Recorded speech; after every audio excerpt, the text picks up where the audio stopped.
Amigos del canal Ministerio de la Cruz, es un placer enorme el poder volver a dirigirme a ustedes, deseando que la gracia, la misericordia de Dios sea con usted y su querida familia.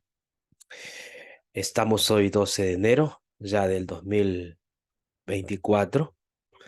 Me he desconectado estos últimos días de las redes sociales, sobre todo del YouTube. Y esto es debido a que tuve que cambiar de zona, de lugar. Me encuentro en los Estados Unidos. Entonces, el hecho de salir de mi país, donde residía, pues me lleva a hacer ciertos cambios. El también acomodarse en el nuevo lugar no es nada fácil. Y por motivos de estar con la gripe, así que tengo el tiempo necesario para dirigirme a ustedes. Me siento deudor como el escritor de la carta a los romanos, ¿no? El apóstol Pablo dice que él había querido ir a visitar en muchas ocasiones a la iglesia de Roma, pero por una u otra razón no había podido llegar a visitar a los hermanos de Roma. Más adelante ya lo hará, pero va como prisionero, pero llega a ir él a Roma. Así que nada, me siento, como digo, deudor a ustedes. Y de hecho, hace unos días un hermano, no recuerdo su nombre, pero leí agustamente su carta donde me sugería que en lugar de hacer un estudio texto por texto de la carta, lo haga tomando grandes fracciones del pasaje bíblico, porque él estaba siguiendo la temática, pero eh, no ha podido engancharse cuando uno lo hace verso por verso. Si además el tiempo es nuestro mayor enemigo, nuestros quehaceres, a veces no nos permiten avanzar más de la cuenta. Y he apreciado sus palabras de este hermano, considero que son sabias, y hoy pretendo avanzar un poco más con esta maravillosa carta. Con esto no quiero ah, pensar o que ustedes crean que voy a dejar de lado alguna cosa de Romano. No, tampoco vamos a correr mucho, pero nos vamos a ir deteniendo en pasajes que son de suma importancia para entender el Evangelio, ¿no? El Evangelio de Jesucristo. Creo, sin temor a equivocarme, que el Evangelio de Jesucristo que hoy predica la iglesia cristiana no es Evangelio. La iglesia cristiana está en otra agenda, no es la agenda paulina. Y no se trata aquí de hablar solo de sectas, del mormonismo, del adventismo, de los testigos de Jehová, que se supone y el mismo catolicismo son sectas, sino del cristianismo, de aquella iglesia que se llama protestante, aquella iglesia que dice creer en la gracia, en el Evangelio de Jesucristo. Cuando leo sus materiales, veo los videos, las predicaciones, suenan más a mercadería. Es como le decía esta mañana a una hermana que conocí en TikTok, que estoy conociendo, vamos a tener una entrevista con ella en algunos días, que hoy día lo que hace el creyente o la iglesia con el texto es que toma el texto bíblico y le da cualquier tipo de interpretación. Le hacen hablar al texto lo que el texto no dice. No, entonces se manipula el pasaje bíblico a su antojo, al capricho, y de manera que suene ah, muy bien a nuestros oídos. Se actualiza el pasaje bíblico, no al siglo XXI, con los tintes de nuestra vivencia. Pero yo quiero que Dios me hable. Yo no quiero hablarle a Dios. Yo quiero que Dios me hable a través de su palabra.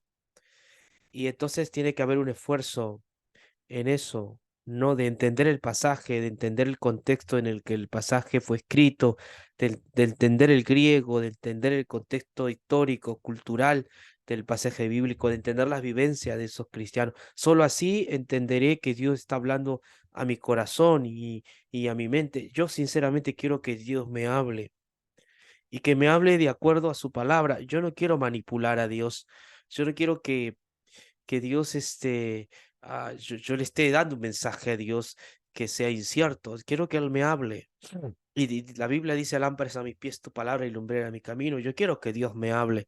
No sé si usted quiere que Dios le hable, pero yo sí quiero que Dios le hable a mi corazón. Yo quiero que ese sea el texto bíblico, que lo comprenda y no usar el texto a mi conveniencia o usar el texto para los oídos de otras personas. No, no, no, no, ese no es mi objetivo. Yo quiero entender a Dios, entender su palabra.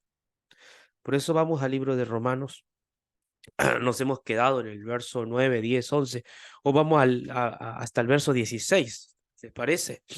Hasta el verso 16 vamos a avanzar.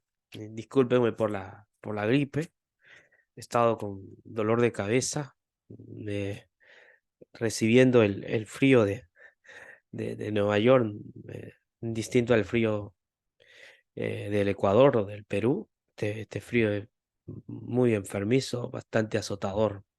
Por eso en ocasiones van a ver que voy a tener problemas en la respiración, pero estoy, gracias a Dios, bien. Espero que esto ya se pase porque es de verdad incómodo. Dice así, Romanos 1, 8. Yo tengo en la pantalla el pasaje. A ver, sí, sí tengo allí. Vamos, por favor. Vamos.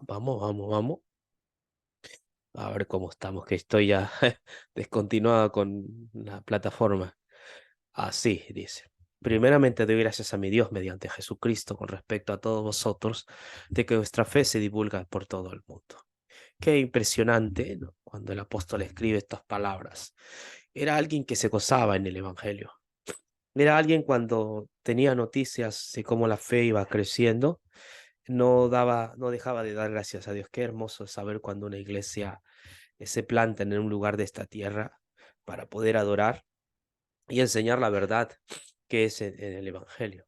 Él daba gracias a Dios, dice, mediante Jesucristo con respecto a todos vosotros de que vuestra fe se divulga por todo el mundo, ¿no? Se sabía que en Roma había una iglesia que había abrazado el Evangelio y en ese sentido el apóstol daba gracias. Dice el 9, porque testigo me es Dios, a quien sirvo en mis oraciones, eh, en mi espíritu, en el Evangelio de su Hijo, de que si cesar hago mención de vosotros siempre en mis oraciones, rogando que de alguna manera tenga el fin por la voluntad de Dios un próspero viaje para ir a vosotros, porque deseo veros para comunicaros algún don espiritual, a fin de que seáis confirmados. Esto es para ser mutuamente confortados por la fe que nos es común a vosotros y a mí. Pablo oraba por la iglesia de Roma, sin cesar, como nosotros los cristianos debemos orar unos por otros. Y yo tengo una iglesia que ora por mí, tanto aquí en Estados Unidos como en distintas partes del mundo. Sé que hay mucha gente que está orando por mí. Muchas gracias. Igual yo oro por ellos para que crezcan en el Evangelio. Y eso es bonito, ¿no? Orar unos por otros, orar por las iglesias que se plantan y que sobre todo se plantan bien, ¿no? En la sana doctrina, en la doctrina del Evangelio de Jesucristo. Ahora, la intención de Pablo en esta carta es que él dice que quiere ir a visitar a la iglesia de Roma. Sin embargo, también es consciente que no ha podido ir, ¿no? Pero él quiere ir a Roma. ¿Para qué quiere ir a Roma? Dice, él quiere ir a Roma para predicar.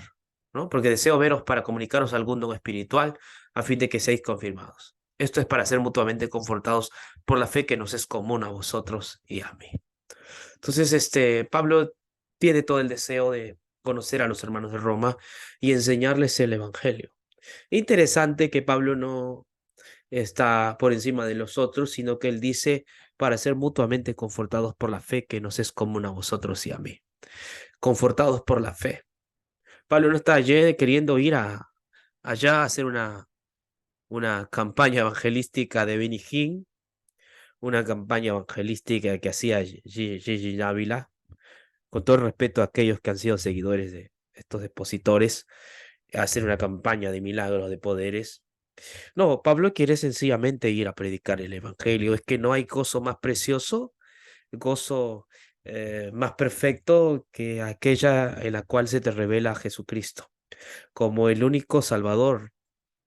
No hay cosa más linda en esta tierra de escuchar acerca de Jesús, de Jesucristo, el Alfa y el Omega, el que era de la estirpe de David, el enviado del cielo, el Redentor, el Mesías, aquel que con su vida ha traído salvación y vida eterna para nosotros.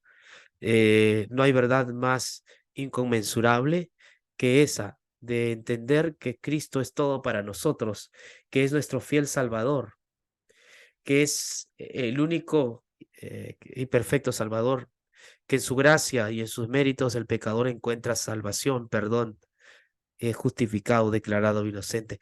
No hay verdad más hermosa que esa de compartir esta fe con los hermanos. Así que Pablo no quiere ir a la iglesia de Roma a hacer eh, grandes milagros, ¿no? A que la gente pare de sufrir. De hecho, que la iglesia de Roma sufría persecución, sino a enseñarles el Evangelio, la voluntad de Dios en Jesucristo.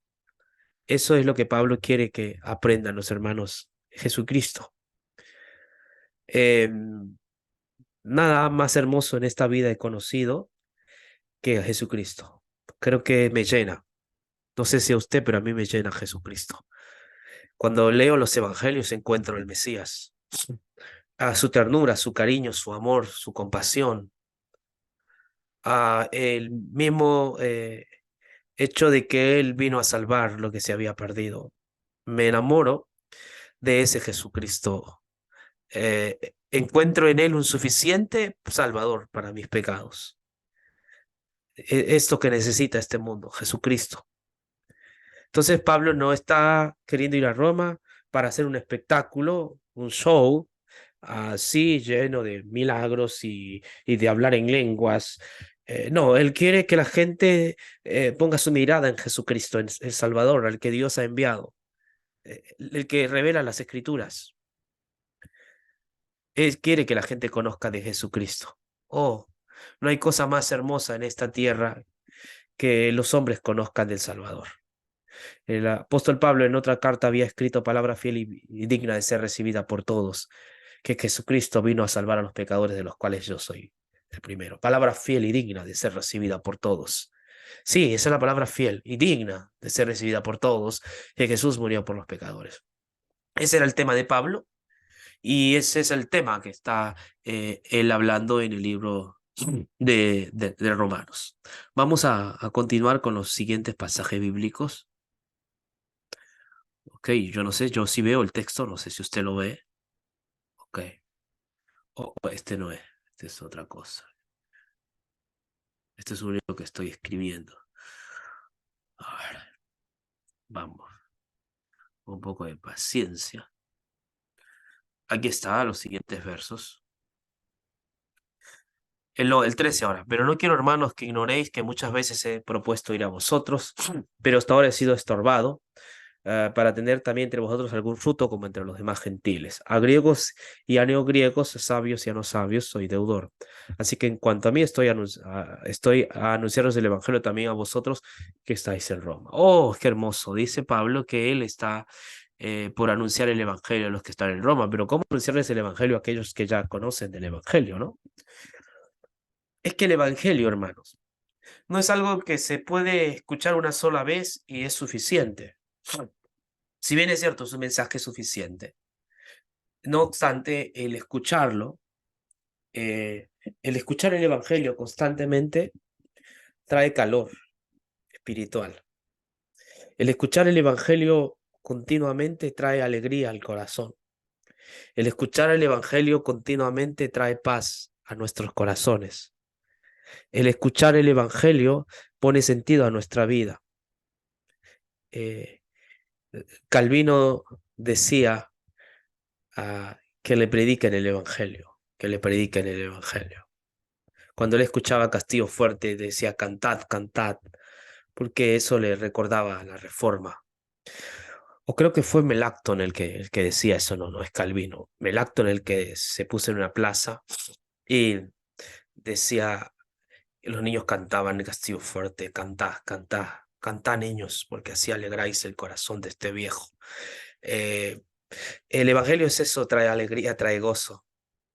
Y los cristianos debemos perseverar en el Evangelio, predicándolo constantemente. No hay momento en el cual no hablemos del Evangelio. Cada vez que hablamos la palabra de Dios debe ser para explicar a las personas el Evangelio. ¿Qué necesidad tenía Pablo de enseñarles el Evangelio si en Roma conocían? Y es que esa es la agenda de Dios, es que ese es el mensaje de Dios, es el Evangelio. El Evangelio en la Biblia se nos enseña desde diferentes puntos de vista, pero es el Evangelio. Y cuando hablo del Evangelio me refiero a Jesucristo. Entonces esa es la verdad que debe ser expuesta continuamente, constantemente y trae alegría a nuestros corazones. Este Evangelio no es la, la, no tiene que ver con el budismo, no tiene que ver con la nueva era, ¿no? Que ellos hablan de cierto tipo de espiritualidad, de cierto tipo de energía, cierto tipo de conexión, sí, la cual tú te sales de sí para volverte un estólido, ¿no? Y, y perderte en cosas extrañas y baladíes, que supuestamente flotas y tienes una experiencia religiosa. No, el Evangelio no es eso, el Evangelio es Cristo. Es entender el corazón de Jesús, entender sus méritos, es lo que pone sentido a la vida del creyente. Sí, lo anima a seguir adelante. Eso es Pablo. Él predicaba el Evangelio. Bueno, sigamos avanzando. A ver, el siguiente texto es poderoso.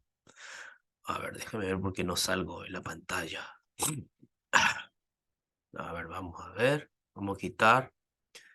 Ok, acá sí salgo. Bien, ya les voy entendiendo qué es lo que pasa. Bien, el poder del Evangelio dice, porque no me avergüenzo del Evangelio, porque es poder de Dios para salvación a todo aquel que cree, al judío primeramente y también al griego. Porque en el Evangelio la justicia de Dios se revela por fe y para fe, como está escrito, mas el justo por la fe vivirá. El pasaje bíblico que yo acabo de leer es el pasaje que dio inicio a la reforma del siglo XVI. Cuando Lutero estaba en el castillo de Wittenberg, escribiendo el castillo, estaba escribiendo el Nuevo Testamento, la palabra de Dios, la Biblia, traduciendo al alemán. Él se encontró con este pasaje bíblico y dicen que él se convirtió allí, aunque lo había leído anteriormente, pero esta vez lo leyó desde la perspectiva bíblica. Esta vez llegó a profundizar en el pasaje bíblico y entendió. Él encontró la tesis del Evangelio eh, allí, en Romanos 1, 16, 17. La tesis de Pablo está allí. Este es el corazón de la escritura de Pablo. Yo les hablé del Axtrat, ¿no? El Axtrat de Pablo, que está en el verso 4, es un criterio muy personal mío, ¿no? No sé si algún comentarista lo ha hecho. El Axtrat es una especie de resumen. Y para Lutero, este pasaje, estos dos versos eran su tesis. Era la tesis de Pablo.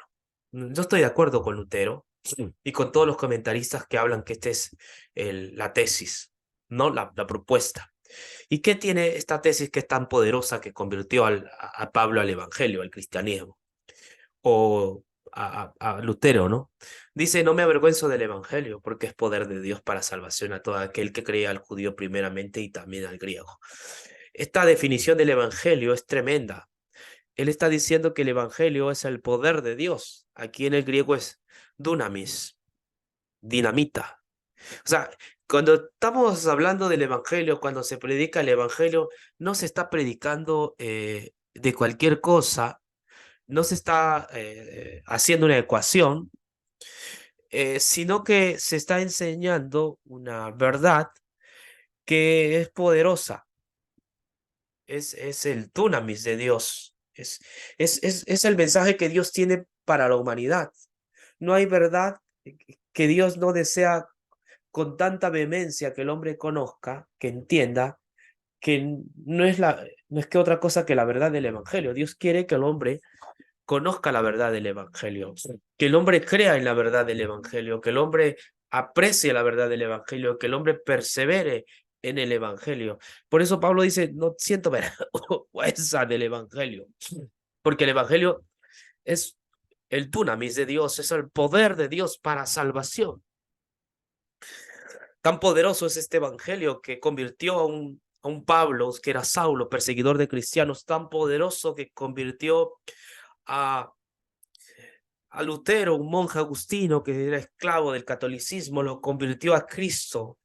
Tan poderoso es este evangelio que a un joven llamado Spurgeon lo llamó para que él predicara el evangelio en Inglaterra. Tan poderoso es este evangelio que levantó a Calvino, a Farley, a Tyler para que predicaran el evangelio en sus países y revolucionaron a la monarquía. Tan poderoso fue el evangelio que muchos príncipes lo abrazaron y creyeron. Tan poderoso es el evangelio que esta nación en la cual estoy viviendo creció sobre el evangelio de Jesucristo en sus comienzos, en sus inicios. Tan poderoso es que Suiza, Inglaterra, Escocia, los países escandinavos, fueron también cimentados en el Evangelio, crecieron con el Evangelio. Tan poderoso es este Evangelio que de lo vil del mundo escoge para avergonzar a los sabios. Tan poderoso es este Evangelio que de una persona pordiosera que está tirada en el lodazal, que está en sus pecados, que quizás sea algún asesino. Es tan poderoso el Evangelio que se convierte esta persona. Tan poderoso es el Evangelio que un Manasés que sacrificó a sus hijos, llevó a la perdición a mucha gente, estará en el cielo. Mató al profeta Isaías, pero Manasés estará en el cielo y se encontrarán con Isaías.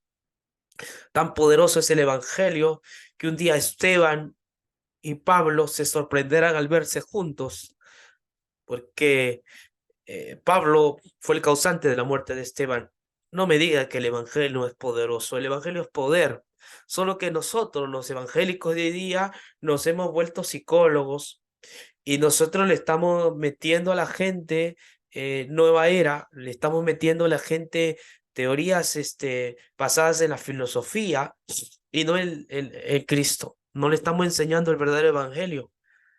Tan poderoso es este evangelio que muy pronto se escuchará en el planeta Tierra que hombres, mujeres, jóvenes y niños abracen otra vez a Jesucristo y crean en el Mesías. Así que lo primero que encuentro ahí que es el evangelio de Dios, es poder de Dios para salvación. En el evangelio hay poder de Dios para salvación. Si tú estás metido en serios problemas, tu vida ya no tiene sentido y tú crees que no, tú eres un caso perdido, te han metido a todos los lugares de rehabilitación y piensan que tú eres un caso perdido. Yo te digo, anda al Evangelio de Jesucristo, cree en sus méritos, en su sangre que te limpia de todo pecado.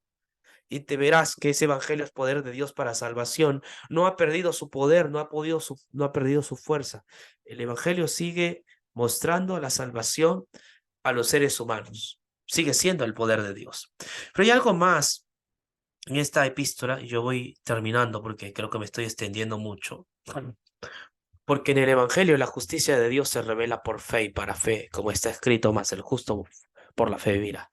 Este último verso nos habla que el Evangelio que Pablo predica revela la justicia de Dios. Se encuentra la justicia de Dios.